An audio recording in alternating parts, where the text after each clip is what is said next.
Silaturahim, Bapak Ibu, dalam Al-Quran itu dituangkan Rahman itu 57 kali, Rahim itu adalah 114 kali.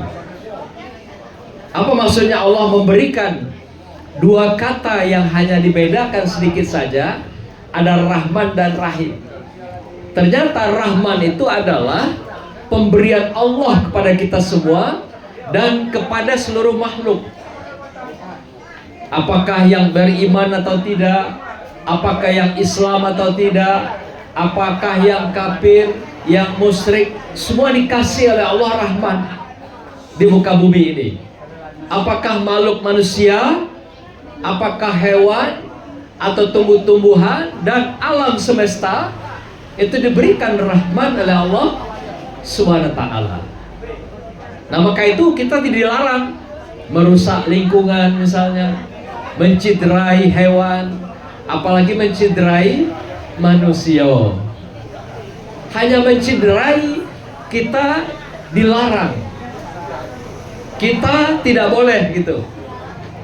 Apalagi kita membuat atau memisahkan antara kita dengan yang lain, yang kita kenal tadi dengan silaturahmi itu. Jadi Rahman itu milik semua kita. Siapapun kita yang makhluk di muka bumi Allah ini diberikan Rahman oleh Allah SWT. Tapi khusus yang Rahim itu ternyata diberikan khusus kepada siapa di antaranya? Itu adalah mereka yang merekat, yang mengikat, yang menjalin tali hubungan antar sesamanya itu. Maka itu dalam beberapa ayat bahwasanya barang siapa yang memutuskan silaturahim, Allah berikan nanti dua hal pada mereka.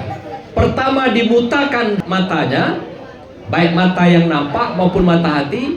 Yang kedua, ditulikan telinganya. Itu kata Allah. Apa maknanya itu? Jadi siapa yang memutuskan tali silaturahim ini, itu sifat Allah, karakter Allah, maka dibutakan matanya, kata Allah. Nah, kalau dia matanya lah buta, tidak nampak lagi kebaikan, kebenaran, kesolehan, dan persaudaraan, apalagi kebersamaan. Kayak tadi, urun rembuk, gotong royong, saling berbagi. Kalau mata lah buta, mana tidak nampak? Ya, tidak nampak lagi. Yang nampak itu apa? Egoisnya, emosinya, cemburunya, kalau istilah gosipnya, intrik, fitnah, dan adu domba, itu yang nampak lagi, yang ditebarkan dalam kehidupan seseorang. Yang kedua, kata Allah, ditulikan. Ditulikan berarti dia kehilangan kepedulian, sensitivitasnya untuk saling berbagi dengan saudaranya, saling tahu dengan saudaranya, bergabung menjalin ikatan persaudaraan. Tidak akan ada lagi.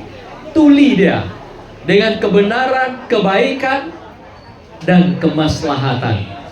Apapun kata orang, mana kena lah. Apapun kata orang, emang gue pikirin.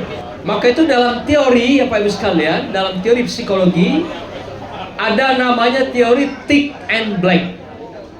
Thick black theory. Apa arti thick black theory itu?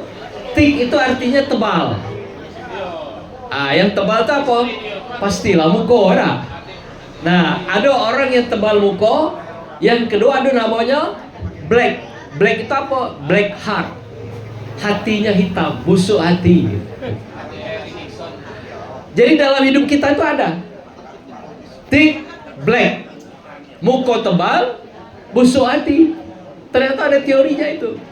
Ditulis oleh filosof Cina yang terkenal, namanya Li Zhuangwu. Namanya pun payah kan? Ditulis bukunya itu udah lama, tahun 1838. Berarti abad 19. Kita belum ada itu di dunia. Jadi orang yang katanya thick black itu, muka tebal, dia akan kehilangan malu. Tidak ada malu lagi dalam kehidupannya. Sensitifnya itu tidak ada lagi gitu. Kan kalau sensi kan jelek ya. Tapi sensitivitas, merasa udah enak, segan, malu, atau budaya malu, itu manusiawi, terhormat gitu. Nah, dia kehilangan itu. Dan orang yang kehilangan malu dan busuk hati ini, apa karakternya? Ada 6 hal katanya. Pertama, karakternya orang yang thick black itu adalah suka omon-omon. Apa itu omon-omon? Besar otak. Itu. Ya. Ini orang yang thick black, yang tebal muka dan busuk hati. Nah, ini karakter orang yang memutuskan silaturahim itu. Kata Allah tadi, ditutup, dimatikan hatinya itu, dan telinganya dimatikan. Maka lahirlah dalam psikologis, kata filsuf Cina tadi, pertama dia banyak omon-omon, banyak ngota, otak kosong gitu. Dunia lah berubah, anak lah besar-besar, masih juga ngota dari sepanjang warung, masih juga ngota tidak tahu siang malam gitu kan. Ada tidak gitu Pak Ibu? Tapi tidak ada di sini kan. Banyak ngota gitu kan. Nah, ngota elok apa salahnya kan? Cuman ngota itu ujungnya ribah, ya kan? Pasti ngomongi kanti. Ngomong kanti itu eloknya beda boleh, kata Rasulullah. Apalagi buruknya. Nah, kalau banyak ngota pasti ke situ, ya kan? Sudah habis geribah, masuk fitnah.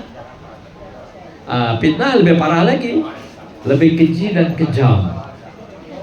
Ribah baik, itu pahala Bapak Ibu dipindahkan ke kanti yang kita omongin, ditransfer pulsa kebaikan kita itu.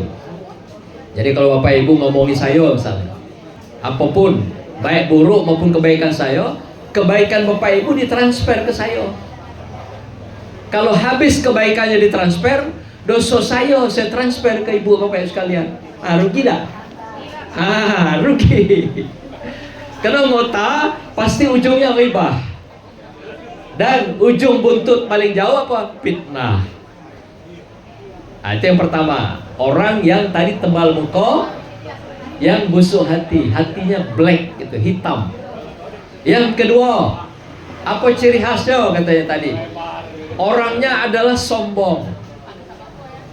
Nah, kadang-kadang kan ada bahasa gini, walaupun tekor, biar kesohor. Gitu kan? Yang penting kesohor gitu kan? Di bumi Allah ini tidak ada tempat kesombongan Bapak Ibu sekalian. Allah katakan kalau kita sombong, carilah bumi lain. Kemana udah gitu cari? Nah, cari ke lagi ketujuh udah bisa. Ke bulan mahal.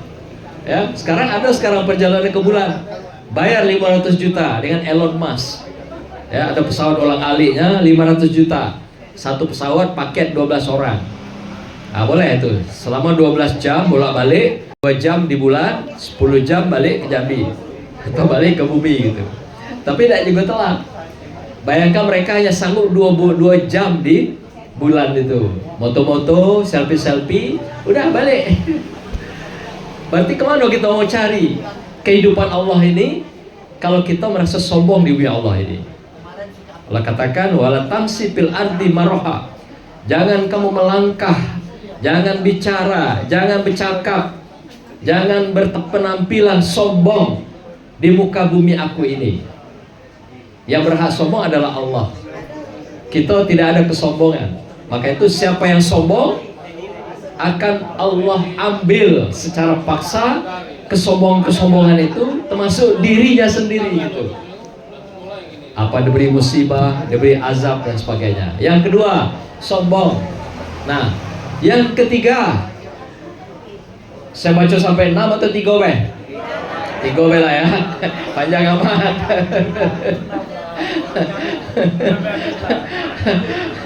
Ya. Baik.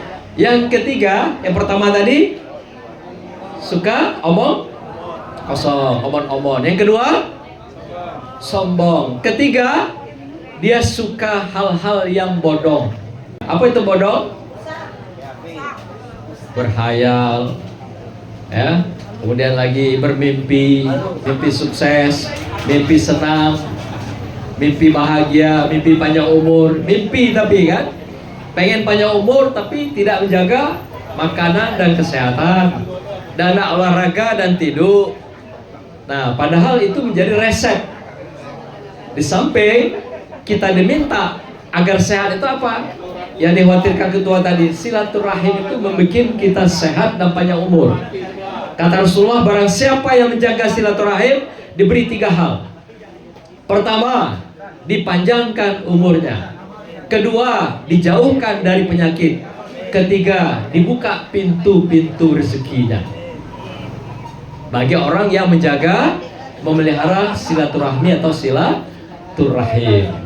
Nah, oleh karena itu, hindarilah odong-odong itu. Seperti berjudi, ya. Jambi terkenal juara 1 judi online se-Indonesia. Judol itu odong-odong itu. Mimpi mau dapat cepat kaya, mimpi sukses, pada mana ada judol itu yang bisa menang pelanggannya, pasti menang bandarnya gitu.